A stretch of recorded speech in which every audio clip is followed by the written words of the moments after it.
Setelah film Freaky Friday tahun 2003, musim panas ini hadir sekuelnya. Freaky Friday, cerita lanjutkan kisah Anna Coleman. Kini ibu tunggal 40 tahun. Tinggal bersama anak perempuannya yang sedang puber dan memberontak. Harper, Anna kelola karir penyanyi muda Ella. Hidupnya penuh tekanan, ditambah Harper yang sulit diatur.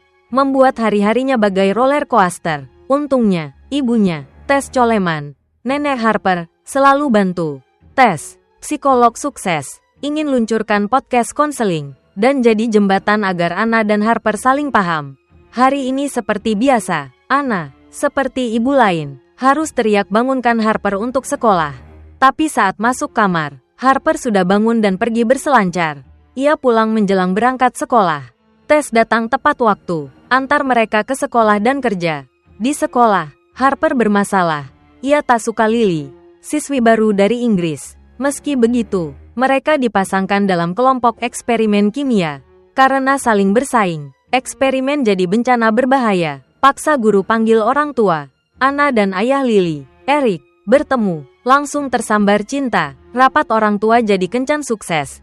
Mereka pacaran dan putuskan menikah. Berbeda dengan kebahagiaan orang tua yang lama sendiri, Harper dan Lily tak senang dengan pernikahan ini. Harper sindir ibunya bahagia tinggalkan hidup di Amerika demi London. Tempat alpukat $11, dan ia tak bisa berselancar sebelum sekolah. Lily juga kesal sambut anggota keluarga baru yang tak disukainya. Keduanya tak mau akui satu sama lain sebagai keluarga. Di bazar kue sekolah, mereka berantem, picu perang lempar kue. Harper tak sengaja lempar kue lemon ke wajah guru yang alergi berat. Hingga sekolah diskors. Saat itu, Anna harus tangani masalah psikologis Ella, penyanyi yang baru putus dan dilukai lagu mantannya. Ella terpuruk, tapi sebagai manajer, Anna harus bangkitkan semangatnya untuk tur nasional yang sudah dipersiapkan berbulan-bulan. Ella tertarik pada lagu yang Anna ciptakan usai tinggalkan band lamanya.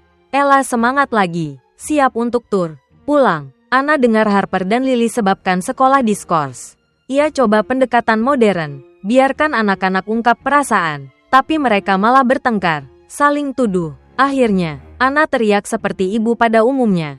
Di kamar mandi, ia yakinkan Harper bahwa pindah ke London tak ubah ikatan mereka. Harper balas, kalau begitu ia tetap di sini bersama nenek Tess. Tess masuk, usul Anna dan Eric tinggal di Los Angeles sambil bimbing Lily. Tanpa disadari, Lily dengar, marah keluar, bilang mereka tak akan pahami keinginannya masuk sekolah mode di kampung halamannya. Di pesta lajang Anna, ia tak sengaja buat Harper merasa merebut hidup rock band ibunya. Harper kecewa pergi, Lily merasa tersisih. Tess dekati Lily, coba gunakan ilmu psikologi. Tapi Lily anggap Tess paksanya dan ayahnya tetap di Los Angeles. Anna dan Tess hanya saling pandang. Tak berdaya, tiba-tiba, seorang paranormal menyela, tarik mereka ke ruang spiritual. Ia pegang tangan Anna dan Tess, bilang hal aneh. Mereka akan pelajari pelajaran lagi. Anna dan Tess tak percaya, tapi Harper dan Lily antusias. Minta paranormal lihat masa depan. Wanita itu ulang kalimat aneh. Ubah hati untuk sampai ke tempatmu. Dunia seolah bergetar. Waktu melambat. Anna dan Tess kira itu karena mabuk atau dansa. Tapi malam itu, saat keempatnya tidur, sesuatu yang ajaib terjadi. Pagi berikutnya, saat bangun, semua merasa aneh dengan tubuh dan suara mereka. Entah kekuatan ajaib apa. Anna dan Harper bertukar tubuh. Begitu pula Tess dan Lily. Lily paling ketakutan. Wajahnya penuh kerut. Yang ia sebut, celah di kulit. Bahkan mengompol saking panik. Anna dan Tess justru antusias. Merasa muda kembali. Dengan tubuh kencang dan tangan lentur. Anna bilang pertukaran ini beda dari sebelumnya. Harper kaget. Ibunya tak pernah ceritakan itu. Lily marah. Merasa terjebak kutukan keluarga ini. Saat Anna dan Tess ingat pengalaman lama, mereka pikir cukup pahami perasaan satu sama lain untuk kembali normal. Harper dan Lily coba tabrakkan diri, tapi tak berhasil. Tess yakin ini terkait paranormal semalam. Mereka harus temukan dia. Sementara, mereka harus jalani hidup dan saling pahami. Seperti yang dulu kembalikan Anna dan Tess. Anna pura-pura tenang, tapi panik. Pernikahannya dengan Eric seminggu lagi. Tak mungkin Harper naik pelaminan. Ia tanya anak-anak apa yang dikatakan paranormal. Harper ingat, tapi ia dan Lily berpikir, sebagai remaja, mereka tak bisa pilih tempat tinggal. Tapi sebagai dewasa, mereka sembunyikan ucapan paranormal. Ubah hati untuk sampai ke tempatmu.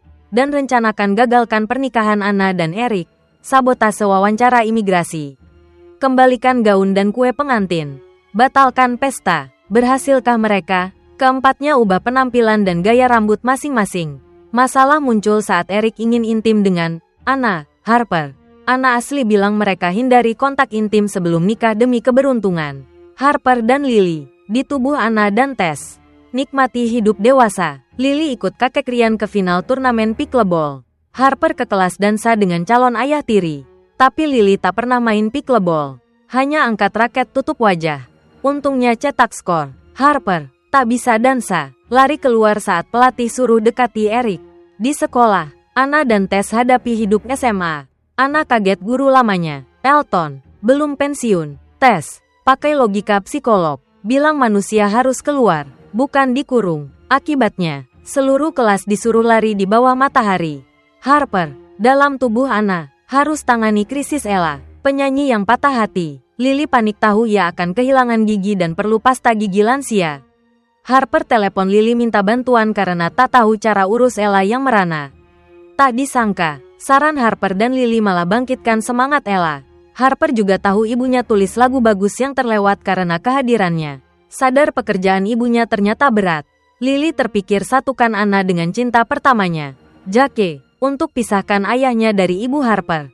Melihat kostum gemerlap Ella, Lily antusias. Usul ubah penampilan Anna agar tampil memukau saat jumpa Jake. Keduanya berkreasi dengan kostum. Temukan kecocokan tak terduga. Ella, berkat sentuhan mode Lily, bersinar, dapat sahabat baru. Ketiganya hebohkan jalanan. Headline seperti, ini dunia Ella, ramai. Tess, di tubuh Lily, pakai logika lansia. Buat kelas kena hukuman 3 minggu lagi. Saat guru tertidur, Tess ambil ponsel. Lihat berita tentang dirinya dalam kostum aneh. Ia dan Anna putuskan cari Harper dan Lily. Mereka lihat 2 motor, saling paham, tapi pilih skuter demi aman. Di jalan, godaan jiwa remaja tak tertahankan. Mereka nikmati makanan cepat saji yang lama dilarang usia tua. Perang makanan buat mereka lupa tujuan cari paranormal. Harper dan Lily, dalam tubuh Anna dan Tess, pergi ke studio Jake dengan kostum mencolok. Mereka rencanakan Harper rayu Jake, tapi Harper tak punya pengalaman cinta. Mereka putuskan pakai earphone agar Lily bimbing Harper. Namun, lihat cinta pertama ibunya. Harper langsung terpesona ketampanannya. Dalam tubuh Anna, Harper canggung tunjukkan pesona. Bahkan tanya langsung pendapat Jake tentang mereka. Atas panduan Lily, Harper coba gaya merayu. Duduk di meja, lempar rambut, kedip, gigit bibir. Tapi malah bikin Jake kira ia stroke. Hampir panggil ambulans. Harper panik, kabur ke kamar mandi tanya Lily. Lily akui ia bohong soal punya pacar Prancis demi gengsi.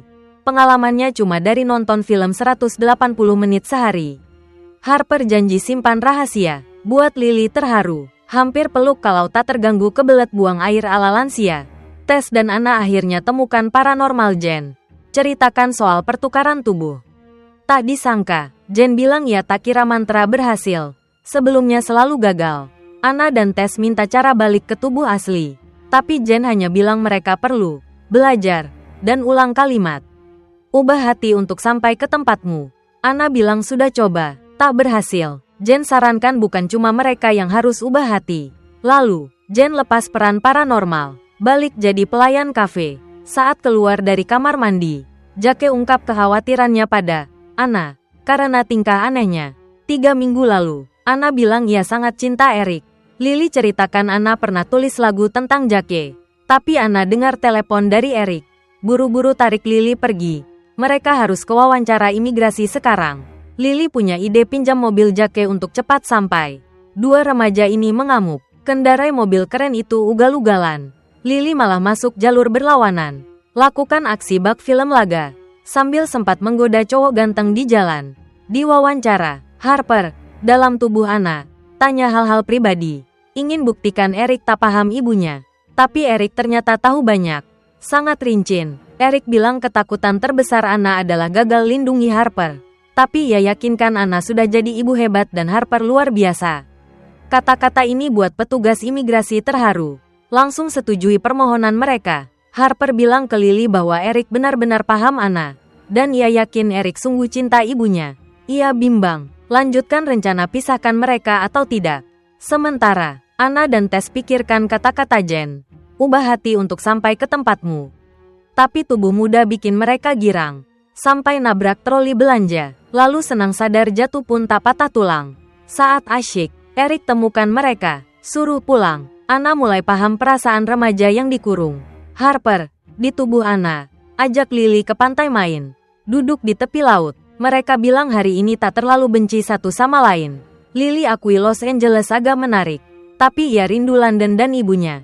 Harper tawarkan Lily cerita soal ibunya, tapi Lily tolak, ingin simpan sendiri. Meski begitu, mereka masih tak cukup dekat untuk terima pernikahan. Jadi tetap ingin gagalkan. Pulang, Anna panik lihat Harper dan Lily belum kembali. Tinggal 36 jam sampai pernikahan. Ia harus coba gaun pengantin dan cek banyak hal. Saat Harper dan Lily pulang, Anna, di tubuh Harper, memarahi. Tapi Harper di tubuh Anna tak takut. Malah merasa dirinya orang dewasa di rumah ini. Mereka bertengkar, tak selesai. Pagi berikutnya, Harper, di tubuh Anna, berselancar untuk lepas stres.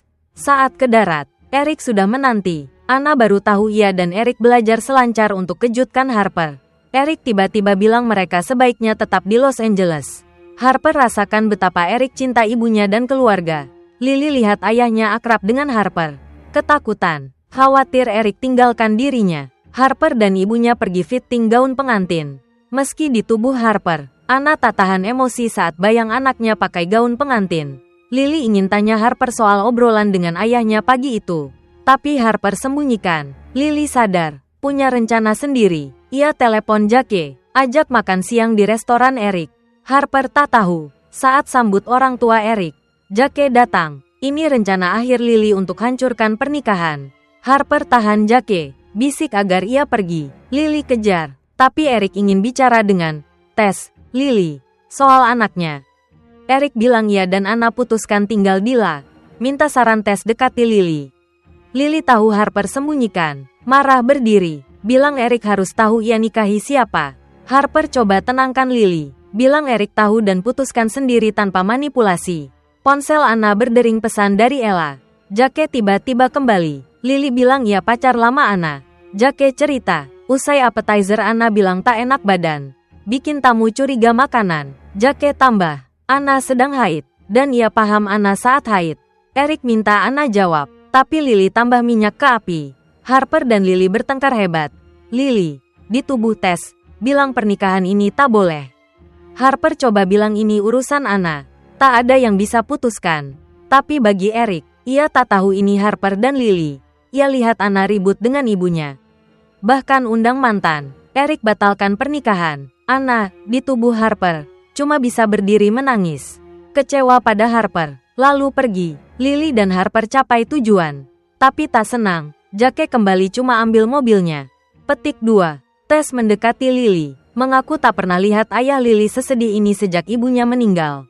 Tess ceritakan saat Ryan melamarnya. Ia bahagia punya seseorang yang cinta ia dan anaknya. Lily menangis, bilang mungkin ibunya juga berpikir begitu. Tapi ia terlalu rindu hingga jadi egois. Takut ibunya kecewa, Lily putuskan minta maaf pada ayahnya. Eric mau masuk mobil saat Lily tiba-tiba muncul. Mengejutkannya hampir pingsan. Anna, tahu Ella butuh dia. Kesampingkan urusan cinta. Buru-buru ke pertunjukan Ella. Di sana, ia kaget. Ella undang band lama Anna untuk tampil bersama. Harper, di tubuh Anna, terpaksa naik panggung gantikan ibunya.